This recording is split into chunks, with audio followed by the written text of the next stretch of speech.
누가복음 2장 8절부터 20절의 말씀을 가지고 인간의 땅에 오신 성자 하나님이란 제목으로 주의 말씀 같이 듣습니다.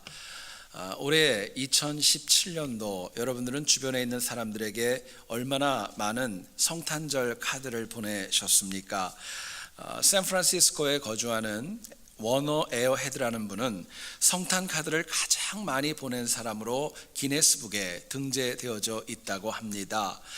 평생 동안 무려 62,824장의 그 엄청난 양의 성탄 카드를 사람들에게 정성과 시간을 들여 보냈던 것입니다.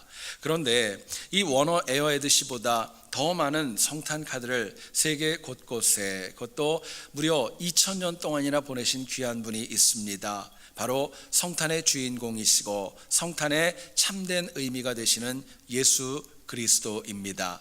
성탄 카드는 인간적으로 서로 간의 인사도 중요하지만 예수 그리스도가 이 땅에 오심의 의미를 바르게 찾을 때에 비로소 그 가치와 능력이 있는 것입니다. 그런데 현대인을 바라보게 되면은 불신자는 물론이고 신앙인조차도 성탄의 소중함과 참 의미를 모르고 살아갈 때가 얼마나 많이 있는지 모릅니다. 그만큼 매년 반복적으로 돌아오는 예수 그리스도가 우리 심령에 보내는 성탄 카드에 관하여서 깊게 묵상하지 않기 때문에 그렇습니다. 오히려 우리는 주변의 지인들과 친교하는 시간이 더 많이 있고 막년회와 선물을 교환하는 데에 더 많은 시간을 할애하고 살아가기 때문에 그렇습니다.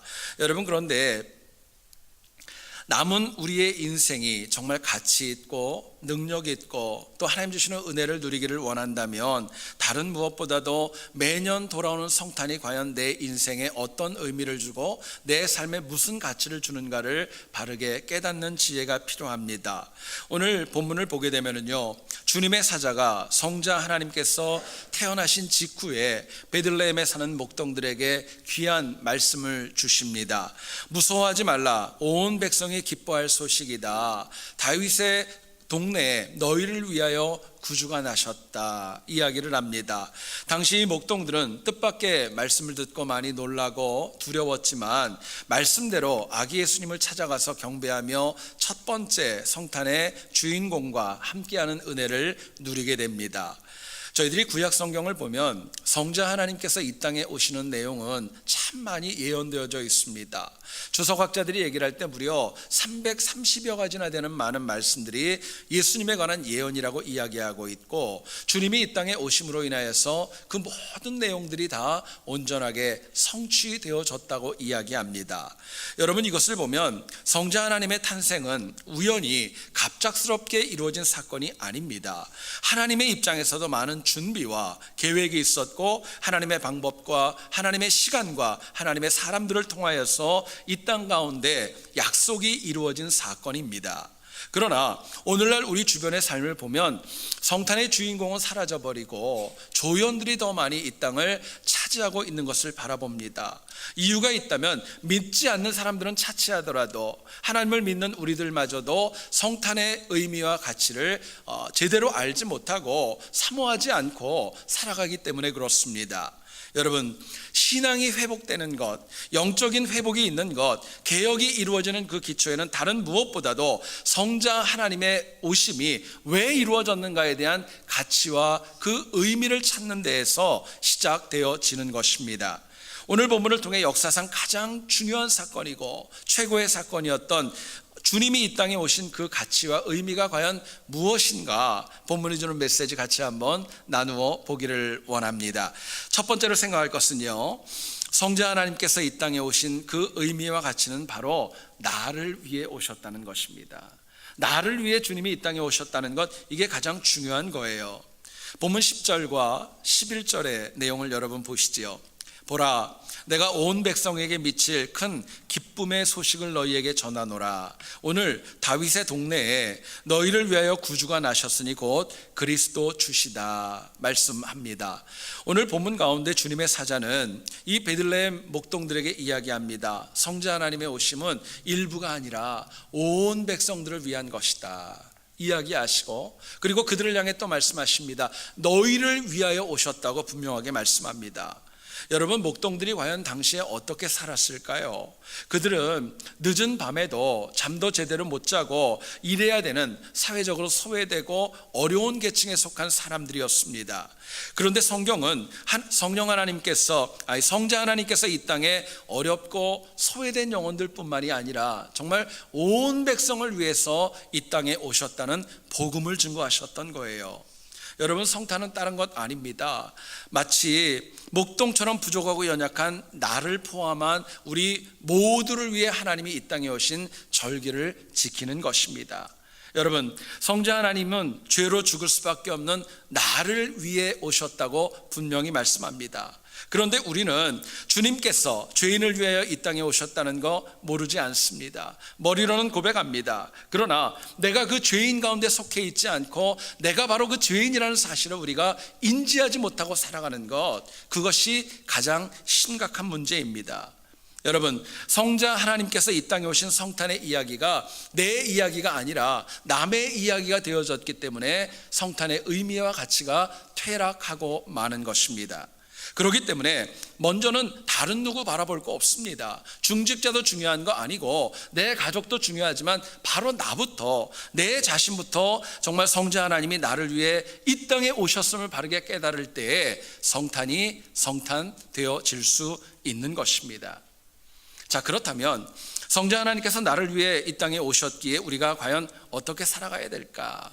본문은 저희들에게 이렇게 도전합니다. 내가 직접 내 입술과 삶으로 하나님을 찬양하며 살아가셔야 돼요. 나를 위해 오셨기 때문에 내 입술로 하나님을 높이자는 것입니다. 본문 13절을 보시면은요, 호련히 수많은 천군이 그 천사들과 함께 하나님을 찬송하여 이르되 말씀합니다.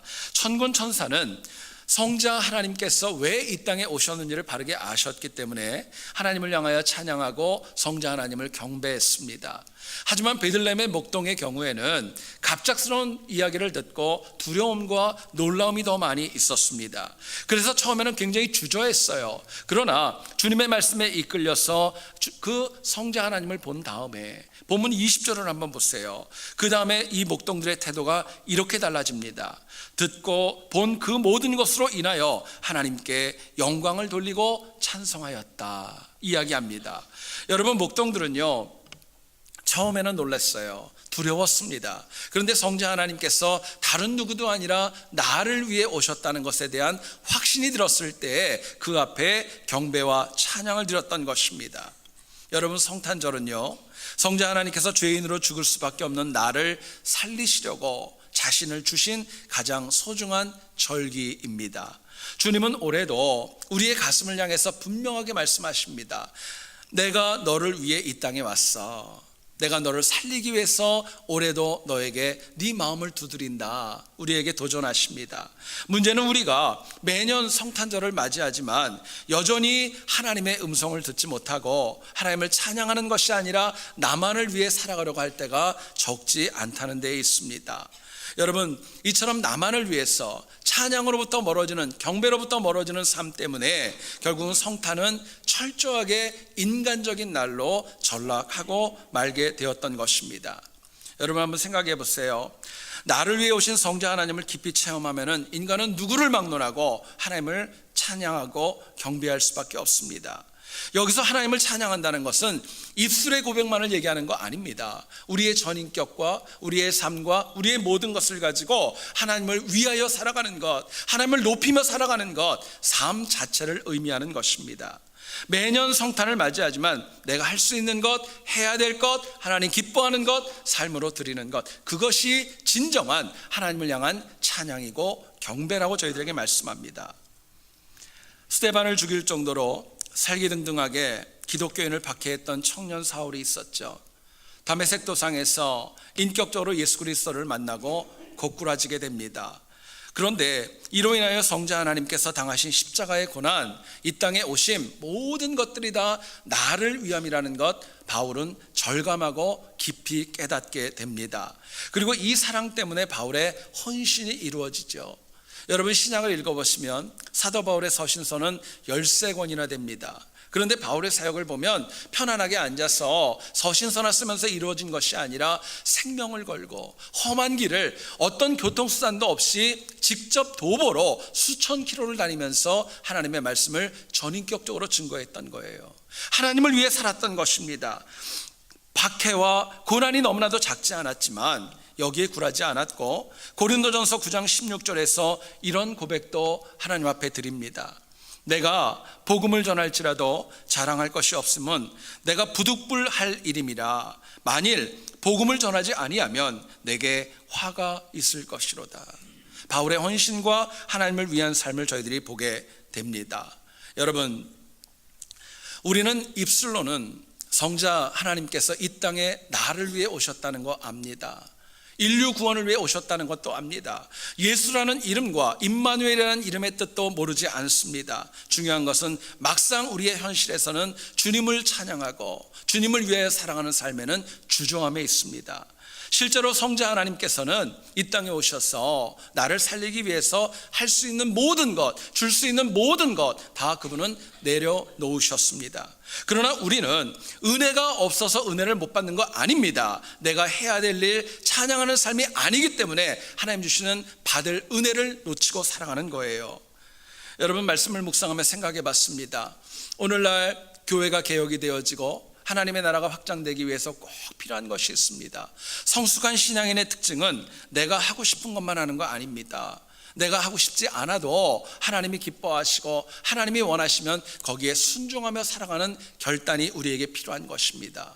왜 그러느냐? 여러분, 예수님도 십자가를 지실 때 쉽지 않으셨어요. 겟세마네 동산에서 가능하면 이 잔이 좀 지나가기를 원하는 마음이 있었지만 하나님이 원하셨기 때문에 거기에 순종했고 주신 사명을 온전히 감당하셨던 것입니다. 여러분, 결국 가만히 한번 보세요. 내 현실을 바라보면은 내가 할 수 없는 일만 있는 거 아닙니다. 내가 할 수 있는 일들이 너무나도 많이 있고, 그리고 그 일에 내가 헌신해 나간다면은요, 하나님 앞에 성탄의 의미를 더 많이 느낄 수 있는 것입니다. 의외로 내게 주신 은혜를 찾아보면은요, 얼마나 깊은지 몰라요. 지난 1997년도 캐나다의 기독교 한 일간지는 이런 내용을 신문으로 기사로 기재를 했습니다. 성탄을 기념하다가 목숨을 잃을 수 있는 나라라는 제목이었어요. 내용을 보면 이렇습니다. 사우디아라비아에서 성탄을 기념하면 불법이 되어져서 추방된다고 합니다. 그리고 북아프리카에 있는 수단이라는 나라, 이 모슬렘 지역에서는 성탄에 관련된 물품이 만약에 발견되어지면은 처형뿐만이 아니라 굉장히 아주 모진 고난도 당할 수 있다고 이야기합니다. 아프리카에 있는 나이지리아, 또 아시아에 있는 스리랑카와 같은 나라는 소수 정말 친한 분들끼리는 성탄을 같이 기념할 수 있지만 공개적으로 하게 되면은 모슬렘들에 의해서 생명을 잃는 테러까지도 당할 수 있다고 이야기합니다. 근데 여러분, 이 기사는요 1997년입니다. 지금부터 무려 20년 전이에요. 오늘날 기독교를 가장 많이 박해하는 국가를 꼽으라면 북한입니다. 여전히 세계는 하나님의 말씀과 성자 하나님이 오심을 기념할 때 박해하고 정말 어려움을 주는 것들은 점점 더 늘어가고 있는 추세입니다. 여러분, 그런 것을 생각해 보면은요, 우리가 이 땅 미국에서 하루하루 살아간다는 것이 얼마나 감사하고 얼마나 평안한지 모릅니다. 자유롭고 편하게 모두가 함께 성자 하나님의 오심을 기뻐할 수 있다는 것, 이거는 하나님이 우리에게 주신 은혜임을 믿습니다. 근데 문제는요, 어떤 여건이 되어진다는 것보다 더 중요한 것은 얼마나 진심으로 하나님을 내가 찬양하고 얼마나 진심으로 하나님을 위하여 살아가는가, 여기에 중요한 도전이 있습니다. 환경이 아무리 좋아도 내가 평안한 가운데 살아갈 수 있어도 나를 위해 이 땅에 오신 하나님을 찬양하지 않고 그분을 위해 살아가지 않는다면 성자 하나님의 오신 성탄의 의미는 나하고는 무관한 것입니다. 이민자로 우리의 삶이 참 많이 바쁩니다. 연말이기 때문에 더 많이 바쁘실 거예요. 그래도 우리라도 나를 위해 이 땅에 오신 성자 하나님을 진심으로 높이면서 정말 그분을 위해 찬양으로 그분을 위해 살아가는 우리 모두 될 수 있기를 주님의 이름으로 축원드립니다. 두 번째로 생각할 것은요, 성자 하나님께서 이 땅에 오신 의미는 내가 하나님께 더 가까이 가야 하기 때문에 오신 겁니다. 나보러 하나님 앞에 가까이 오라는 그 능력이 부르심이 성탄에 있다는 것이죠. 오늘 본문을 한번 가만히 보시기 원합니다. 목동들이 처음 성자 하나님의 오심을 들은 장소는 빈들이었었습니다. 아마 베들레헴 밖이었었던 것 같아요. 외부였고 밖이었습니다. 그런데 주님의 사자의 말씀을 듣고 목동들은 그 빈들에서 발걸음을 옮겨서 베들레헴 성내로 들어오게 됩니다.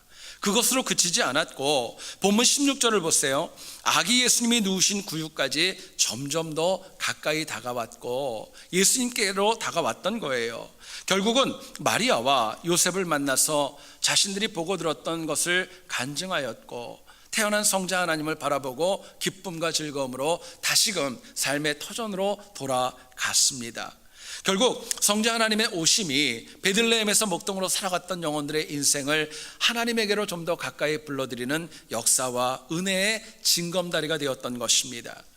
우리가 이 땅을 살아가면서 신앙인으로 고백하는데요, 하나님과 나와의 거리는 너무나도 중요합니다. 인간이 하나님과 멀어지면 시간은 정말 가면 갈수록 멀어지면은요, 결국에는 나에게 주셨던 구원의 능력도 잃어버립니다. 역으로 하나님과 가까워질수록 폐허간 이 땅은 물론이고 천국까지도 은혜로 살아갈 수 있는 그 능력이 우리에게 주어집니다.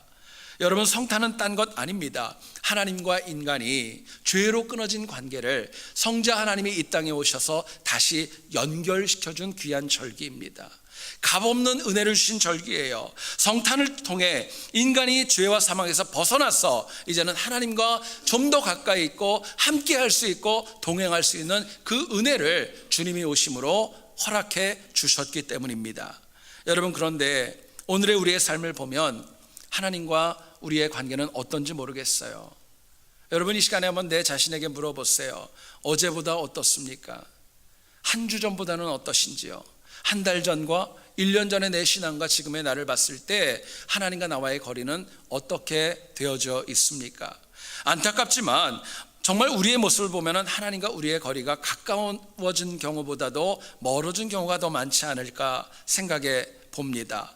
실제로 우리는 성탄이 되어지면은요, 하나님께로 가까이 가고 하나님이 먼저가 아니라 내가 먼저이고 내가 먼저 받아야 될 것, 내가 누려야 될 특권과 선물과 혜택과 즐거움을 찾을 때가 너무나도 많이 있기 때문에 그렇습니다.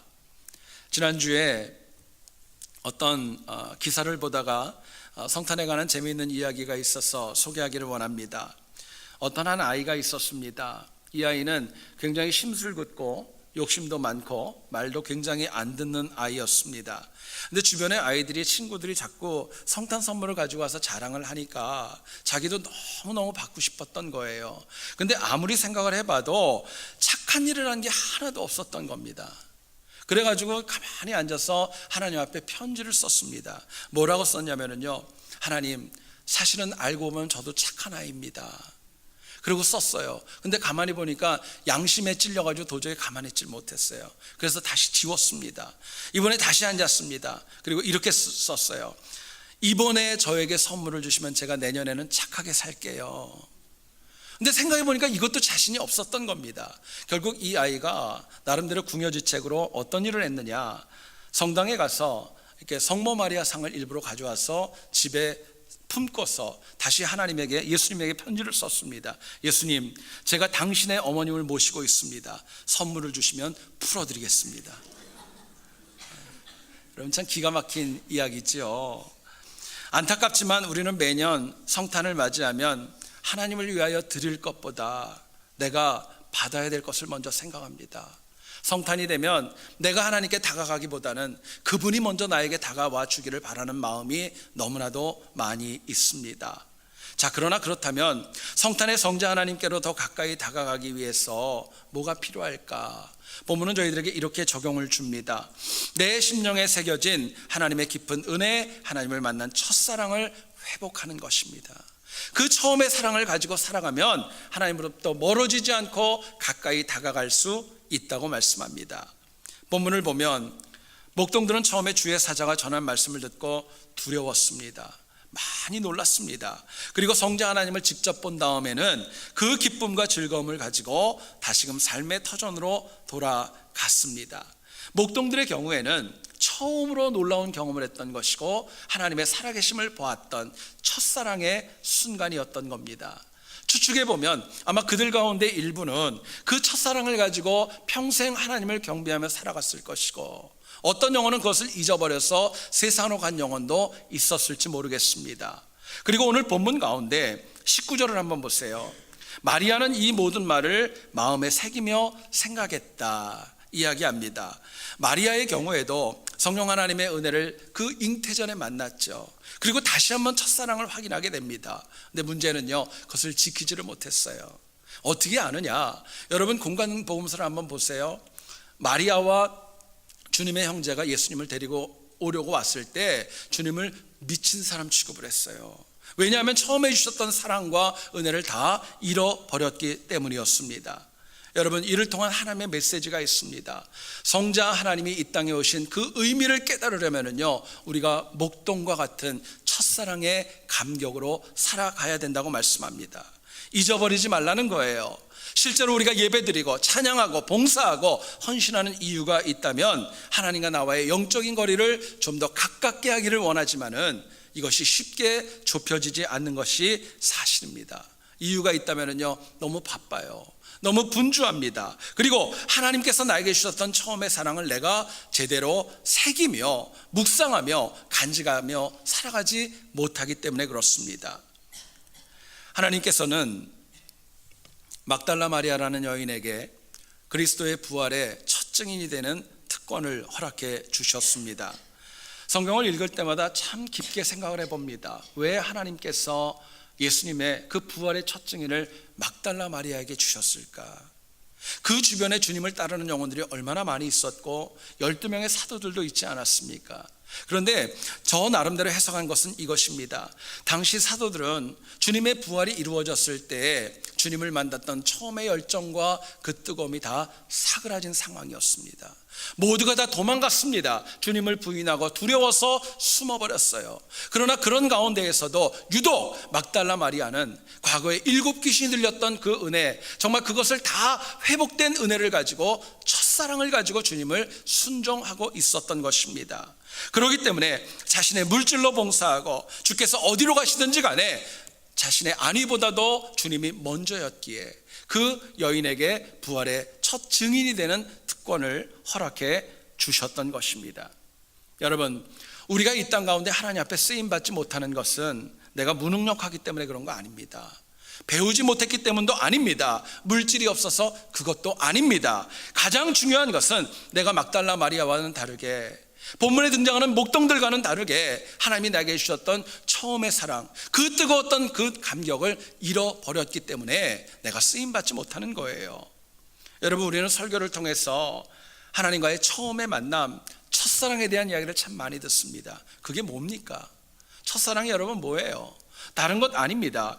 세상에 그 무엇도 보이지 않고 하나님만 보이던 때, 하나님에게만 집중했던 때, 그때가 첫사랑의 순간입니다.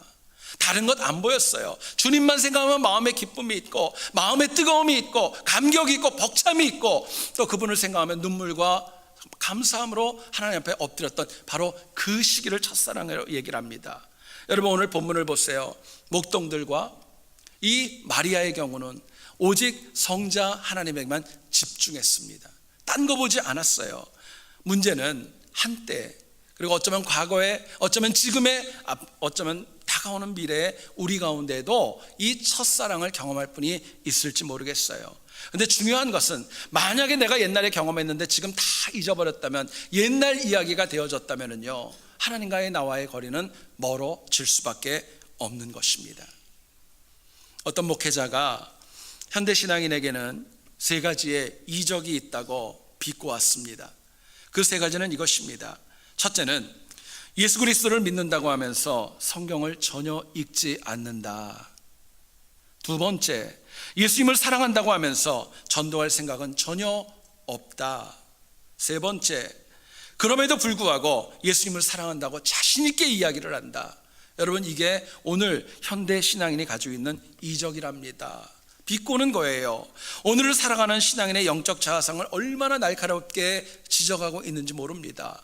어쩌면 여기에 있는 우리도 하나님을 믿는다 그러고 성자 하나님의 은혜로 거듭났지만 여전히 성경 읽지 않습니다. 전도할 생각 없습니다. 그럼에도 불구하고 나는 하나님을 사랑한다고 내 자신을 속이고 사람들을 속이고 하나님을 속일 때도 적지 않습니다. 이 모든 모순의 핵심은 다른 것 아닙니다. 능력이 없음도 아니에요. 내가 뭔가 못 배워서도 아니에요. 내가 처음에 가지고 있는 하나님을 향한 첫사랑을 잃어버렸기 때문입니다. 여러분, 성탄, 주님의 거룩한 탄생은 역사에 한 번밖에 없는 사건입니다. 주님을 만났던 첫사랑의 순간도 내 인생에 한 번밖에 없는 것입니다. 문제는 우리가 2017년도 성탄도 지난 과거와 같이 똑같이 아무런 은혜도 없이 주님의 사랑을 깨닫지도 못하고 지나간다면요, 올해만 지나가는 거 아닐 거예요. 내년도 그렇게 지나가면 어쩌면 내가 하나님 나라에 가는 그날까지 나에게 주신 첫사랑, 성탄의 의미, 가치 그거 다 체험하지 못하고 갈 수도 있는 것입니다. 저는 여러분들부터가, 우리 각자부터가 성탄을 통해 주셨던 나에게 주신 첫사랑과 첫 은혜를 기억하고 하나님과 멀어지는 것이 아니라 더 가까이 다가가는 우리 모두가 될 수 있기를 다시 한번 주님의 이름으로 축원드립니다. 기도하겠습니다.